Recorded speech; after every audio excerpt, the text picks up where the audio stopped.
Welcome to the Exam Room Podcast, brought to you by the Physicians Committee. Hello, I'm the weight loss champion, Chuck Carroll. Thank you so very much for watching and downloading in more than 150 countries around the world and making the Exam Room one of the most consumed nutrition podcasts anywhere on the planet today. Ordinarily, we do talk nutrition here on the show, but today we're going to do a little bit of a departure, and we're going to talk about another important topic that no doubt still relates to the food that is on your plate. We're talking about bird flu today. No doubt you've seen the headlines plastered around the internet, newspapers, radio, TV, you name it. You can't escape the fact that 166 million birds now have been culled due to the bird flu, and we're seeing it pass from more than birds. It's going to cattle and now even humans. At least one person has died from it. Let's talk about it today. And to do that, we welcome the president of the Physicians Committee, Mr. Dr. Neal Barnard. Thanks for being here. Great to be here, Chuck. How concerned should we be about the bird flu? I think we should be very concerned because although it hasn't hit humans in a huge way so far, at least not so much in the United States, and the cases that have been here have been mild, but what it is just another pandemic waiting to happen. And the reason I say that, it's in birds, big time, just as you said, but it has also leapt to mammals. It's in cattle herds, huge. And those are just a cauldron breeding new viruses that are just waiting to jump into the human species. Let's talk about, before we get into the bird flu specifically, about just how smart a virus is, the fact that it can jump from species to species. What is it that makes the cow so prone to this? Coming from a bird, you would think, well, a bird can't transfer something to a cow, but we have cattle in 17 states right now that have tested positive. Yeah, it's huge. First of all, a virus is a tricky little thing. A virus is not a bacterium or like E. coli or salmonella. You can see those under the microscope. A virus is 1/100th the size of a bacterium. And the reason I emphasize that is the virus's whole way of living is to find its way inside a cell. And so, for example, the coronaviruses that cause COVID, they find their ways inside a cell. And when they do that, they're a little awkward at first. They're sort of like the new roommate who hasn't quite figured out how to live happily. And they get too aggressive. COVID was a killer at first, killed 1 million people in the US, many more worldwide. I know it sounds a bit funny to talk about a virus in this way, but what the virus is doing, it gets inside the cell and it's using your own genetic machinery to create not human proteins and things, but viral proteins. And then from there, it can spread. So the virus doesn't want to kill the cell. It wants to live there and exploit it. But we see that viruses, when they enter into human species or any new species, they're a little too aggressive sometimes. They end up killing the host. That's a disaster for everybody. We saw that back in 1918. Spanish flu killed, 500 million people. That was the virus at first. But then two things happen. One is humans develop some immunity to it, but also the virus kind of settles down into new variants that can live with the host a little bit better. And because viruses are constantly evolving, it's always a little bit different in the symptoms that it causes. And of course, this is a headache for people making vaccines. But you asked this $64,000 question. Why cows? Well, first of all, viruses are just looking for new territory. I mean, they are always trying to take over a new species, a new individual, whatever. So they're always seeking to replicate. And once they jump into a new species, at first the animal gets very sick, it may die, but then they kind of make their peace with it, so to speak. But cows are not just near birds. You know, cows may be in the field, or they may even be in a feedlot, and birds may poop there, and they can catch it that way. Farmers intentionally feed chicken manure to cows. Let me say this again, because people think I misspoke. If you're raising chickens, Americans eat 1 million chickens per hour. That's a lot of chicken poop left behind. And you got to do something with it. So you can spade it out. You can put it in a landfill. You can use some of it for manure on the fields. But believe it or not, people who raise chickens will sell or give chicken manure to people raising cattle. And if you mix it no more than about 15% into the cow's feed, they will eat it. And they eat anything that's in there. And do you think they're treating it with Tamiflu before they feed it to the cows? No. Now, I know this sounds ridiculous to think you're feeding a potentially infected substance to cows. Happens every day. Should it be legal? No, of course not. Would meat eaters revolt if they knew? Absolutely. But that's the case. And so right now we've got nearly 1,000 dairy herds that have been affected. And it's going to get worse and worse and worse. All right. So one, gross, the fact that that's going on. But two,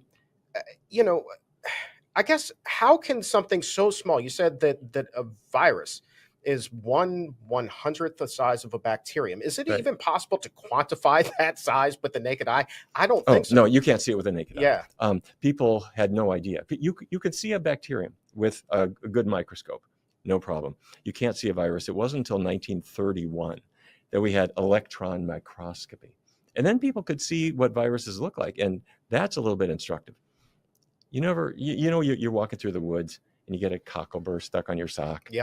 Little ball with spikes. A virus is exactly the same. Wow. It's a little ball. Inside that ball is DNA, and it's got spikes.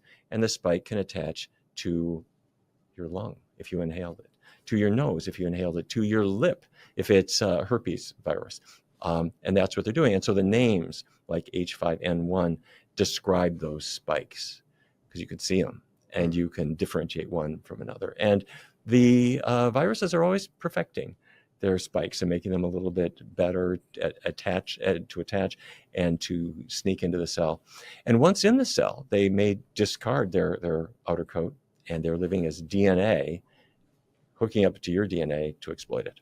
It amazes me that something so small can be so smart like that. Like, it's just unbelievable. Clearly, there's not a brain in there, but it's like that is one intelligent cell. Chuck, there's not a brain in a thumb drive, but that thumb drive can have everything you need to bring down the biggest organization in the world. Good pull. So we've got cow that are infected now in 17 states. You say close to 1,000 herds. Do we know for a fact, or are we still kind of hypothesizing? Experts are still trying to figure out exactly how the spread was. Was it from the chicken manure that was fed? Was it, in fact, maybe just being around them and you picked it up the same way that you or I could pass the cold back to each other? What do we know as far as that spread? Are we still in the hypothesis phase? It's probably more than one thing, because this particular virus can be inhaled, so it can be passed through the respiratory tract.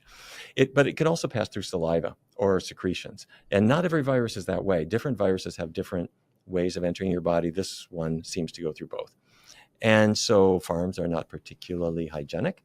You can inhale things and you can put them in your mouth. And so that's why we're seeing human cases, because it's not human to human transfer yet. But what we're seeing is the person working in the slaughterhouse, the poultry barn, working with cattle. And this is a freaky thing, because if it's been in so many cattle now, what that means is it's in milk. And they pasteurize it to inactivate it. But it's there a lot. And so if you went and could look for dead viruses in the cartons at the store, you'd find it. Well, those cartons in the store right now, the cartons of eggs, they're a 45-year high because of the shortage that's going on because of the bird flu. We're talking about 166 million birds so far that have been euthanized because of this. I know that you've brought with you, and we're going to get to the substitutes in a little bit. You've got some substitutes there, but I think, people need to just take a pause. Have you seen the videos of people fighting over these cartons of eggs right now? Like, the end of the world is coming. And I've seen people hoarding eggs at Costco and getting into fist fights trying to check out with 24 dozen eggs. And it's just why is this? Talk to me about the human psychology of this. Help me understand that part. Well, the problem is, by buying eggs, we're supporting this huge cauldron of viral replication. We should be doing the opposite of fighting for them. We should be banning them. We should be avoiding them. Now, I know that's a tall order for people who thought you couldn't start breakfast without an egg. But if we did not have chickens on egg farms, chickens on poultry farms, if we didn't have cows being boxed up and shipped across state lines and so forth, we wouldn't have flus like this. It is because of the gathering of animals together, whether it's on a large scale or even a small scale. We saw this beginning in, say, Vietnam or many other countries. It's not a huge operation. You've got 50 geese, ducks, chickens in your backyard or fewer. That's all it takes. Because virus in a wild bird settles down in your flock, gives them to them. That's all you need. Right. So if people would stop buying eggs, if they would stop buying chickens, if they would stop buying these things, we would not be creating these viruses. A couple points to that. Number one, I think that when people think about, farms and raising chickens and things, they think about a nice rural area, open green pastures, beautiful rolling hills.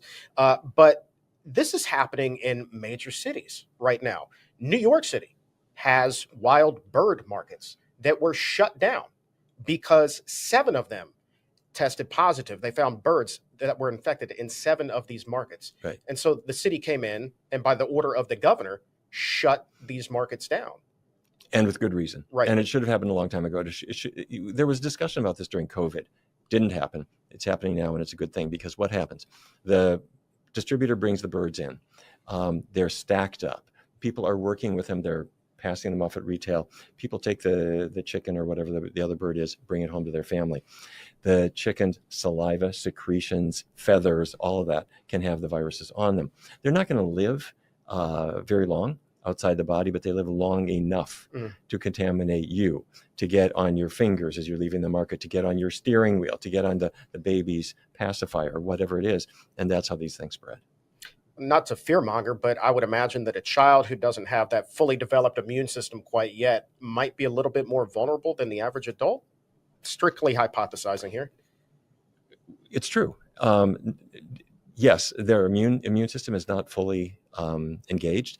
Plus, let's face it, toddlers don't have the best hygiene. I mean, anything that's around them goes straight into their mouth. Right. And so they then, as any parent of a daycare child knows, kids are viral fountains. They pass everything, and you bring it home. Yeah. With them. So it's a big problem. But at the other end of life, when people are a little bit older, their immune system is not so strong either. And frankly, you could be 25 years old in the prime of life, and your immune system is no match for some of these viruses. Let me ask you something. These big chicken farms where you've got just tens of thousands of birds all together under one roof, I mean, just crammed in there, as many as possible. If we were able to somehow get one of those microscopes and just look into the air there, what kind of viruses do you think we would see, like hovering above the birds and on the ground where they're walking around and pecking and things like that? How dirty of a enclosed space is that? And I'm assuming that these are going to be conditions that are really good for spreading a virus like this. Well, you see a wide variety of things. You do see viruses, and you see not just the influenza A that's going around now, but you see all of its cousins, because viruses are always trying out new things. When viruses reproduce, they evolve into new forms, and so you would see them if you have the capability of detecting them. They're there. They're kind of trial balloons for a new pandemic. But you don't just see that. You see some old-fashioned, pretty ugly-looking bacteria.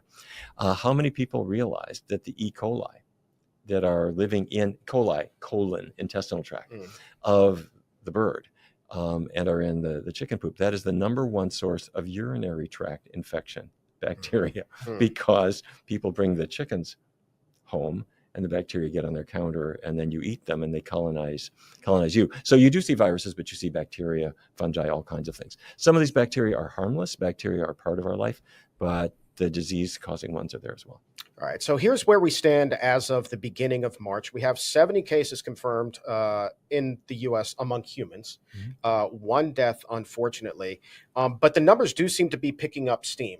And you mentioned earlier that the people who are at the highest risk are the people who work in these chicken farms or in these cattle ranches where you're around those animals, and that's how that virus spreads.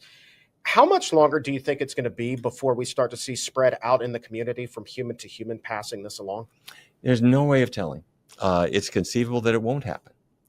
It's conceivable that it could happen just any time. What usually happens is it goes, first of all, into the people working with the animals directly. That's what we've seen already. We're well in that stage. And that's what we've seen with influenzas of all kinds. From there, it goes to their close contacts, their family members, the kids that are playing with your kids, and then it spreads from those communities, and you can usually see a hot spot there. But with modern distribution, you could buy cat food, and your cat food is infected with it now because it came from raw meat products. Matter of fact, that literally just happened. There has been cat food that has been recalled because of bird flu risk. Exactly. Yeah. It's raw meat that you got from a state with huge infection rates. You don't want to say a person's asking for it, but it's no surprise that this will happen. Now, the other reason that I'm concerned about this is the cases we've seen in the U.S. have been mild. We've got 1 death out of 70 cases. Right. And that's terrible, but the international numbers are about 50% mortality. So we have approaching 1,000 cases that have been around for the past couple of decade or two of bird flu, and the mortality is much, much higher. And it really depends just on that particular strain and our immune strength. So what could easily happen if we don't take stronger steps is we're going to see a more virulent strain and a more transmissible strain, so that you can pick it up, and when you pick it up, you get sick. 50% mortality seems very scary. That, again, takes me right back to early on in the COVID-19 pandemic, where you were just seeing mortality rates through the roof. I guess it's too early to say, like what the best protection is other than not eating eggs, for a person. Do you suspect that it will be something like we saw with COVID, where, the person who has the fewest comorbidities stands the best chance in being able to defend itself? Yeah. To block the infection is challenging if it's an airborne bacterium, because you're near somebody, the virus is probably going to hit you. You may get the disease, but the severity of the disease and whether you're even aware of it or not may depend on other things. Just as you said, comorbidities like diabetes, for example, that really made COVID a killer. Even so, for whatever reason, we found that people looking at the early cases of COVID up for the first year, 18 months or so, they did find a pattern that people who were on healthier diets, vegan diets in particular, much less likely to have an infection of any severity, but particularly less likely to have a really bad infection of COVID. So it suggests that maybe 2 things are happening. One is you have fewer comorbidities, but the other is your immune system is stronger. Right. Yeah, I was wondering about that. I would think, maybe because you're eating that less inflammatory diet, as you said, the immune system's just kind of primed and it's ready to pounce when a foreign invader comes in. Yeah. That's right. And that's really, really important. That said, we don't want to just assume, hey, I'm vegan, I'm not going to get sick. Right. That virus is around, and it's wily. Right. And it's going to try to get you, and vegans can pick it up. So let me ask you this before we get to the substitutes. Interesting thought just crossed my mind. We do know that there are flu vaccines out there, not necessarily one that would cover the bird flu, but a lot of these vaccines actually use eggs in the development. Does that put a person at a higher risk? Because, again, we're talking about eggs here. Help me connect those dots. The typical way of making a vaccine, you're going to make an influenza vaccine. You take a chicken egg, make a little hole, insert the virus. The virus is alive. It's an influenza virus. It infects the chick. You leave it alone. It sits there. The virus is replicating in the egg. You then take it out, inactivate it. And you want to make sure that virus is inactivated, dead, gone, because you're going to use that to make your vaccine. So what do? They inject the dead viruses into another egg to make sure it can't replicate. And if it can't replicate, you're good. So it takes 1 to 2 eggs for every vaccine dose. So that's about 100. That's a lot of eggs, man. About 100 million a year. So where this has been a big issue in healthcare is a lot of people have egg allergies, and you're going to inject it in them. You can't say, oh, I don't want to eat it. It's in you. Right. You're stuck. Anaphylaxis, here we come. So researchers have developed cell culture-based, egg-free products. Flu Block is a very FLUBLOK, very well-known brand. They started with an insect cell, but from that single cell, they have developed cell culture. So no animals, no insects, nobody is used. They're just self-propagating cells, and they don't use any eggs at all. It's a little more expensive. It's a little more effective. It's a good one, but the profit margin is much less. So if you go to Safeway or CVS and say, give me the flu block, they may have it, but they may not. And the vaccine manufacturers are pushing the egg ones because they get a bigger profit margin. Let's go ahead and talk about substitutes. Up on our website, pcrm.org, we have a bunch of egg replacements up there, and we'll put a link down below in the show description and in the episode notes. But I know that you brought 2 with you. It seems like eggs are in everything, and you're even seeing bakeries now have to raise their prices because the cost of eggs keeps going up. Right. Always gets passed along to the consumer. But you can, in fact, eat delicious breakfast foods, lunch foods, dinner foods, every kind of food under the sun that calls for an egg, without actually eating an egg. You got 2 that you brought with you today. Yeah, let me show you this. There has never been a case of tofu. So scramble up some tofu. Now, I grew up in North Dakota. People are kind of a little nervous about anything that they didn't grow up with. Tofu is the thing that people fear until they've had it made right. And then they get totally hooked on it. So you mix a little nutritional yeast with the tofu, crumble it up, put in whatever spices you want to, you'll get hooked. Delicious. Yeah. But the other thing is the Just Egg company came up with this. It says eggs from plants. This is Just Egg. And it comes in a couple of different varieties. One is this one, which is a little patty, like a McMuffin kind of thing that, you put it on an English muffin or in bread. Yeah. Frozen, you nuke them in your microwave and it's ready in 2 minutes. Delicious, very easy. But they also make a liquid brand. You pour it into your fry pan, just like pouring in some eggs, stir it up. And we fed these for breakfast at the AMA meeting, the American Medical Association meeting, because we're trying to make doctors eat it more healthfully. And it outsold the regular eggs like that. Wow. People loved it. I mean, we were promoting it, the healthy version, but they said, let's try it, let's eat it. And almost indistinguishable from a scrambled egg. Made from a mung bean, if I'm not mistaken. Made from mung beans. There's a little, mung beans and a little bit of canola oil. When I first heard about this product, I thought, got to be full of chemicals. It's mung beans is what it is. So a good product. Yeah. And there you go. But so buy tofu, buy Just Egg or whatever. There's a lot of substitutes, and nix the chicks. I mean, if you're going to go to the store and buy some chicken, don't get that. There are other things, because every time you do that, you are voting for another pandemic. And when you see your healthcare provider, if you're getting a flu shot or whatever, ask for the one that is not made from eggs. We make these simple steps. For each person, it's a small thing. If we did that collectively, you could knock out these pandemics. It just would not happen. So yeah, the big picture here is it goes beyond just what it is that you are putting into your body. It seems like if we all take those steps, then we shrink the poultry industry. There would be fewer of these birds, fewer cases of bird flu. Is that kind of how this would baby step its way down? Absolutely. And how about this? How about if we say governor of Maryland or Virginia, Arkansas, any big poultry producing state, you cannot have poultry poop fed to cows. These simple steps that would block transmission ought to be enacted, and they ought to be enacted tomorrow. If we had done that in advance of COVID or any of these influenza or viral pandemics, we'd be way ahead of the game. I don't think that the average person knows that the cows eat that. And in turn, you're kind of eating that if you eat a steak. I think that if you were to poll diners at a steakhouse, do you know that your steak tonight once ate chicken poop? They'd probably be a little bit turned off by that. And by a little bit, I mean a lot. Go to any chicken farm, and when the chickens at 6 weeks of age are pushed out and slaughtered, that's their whole life.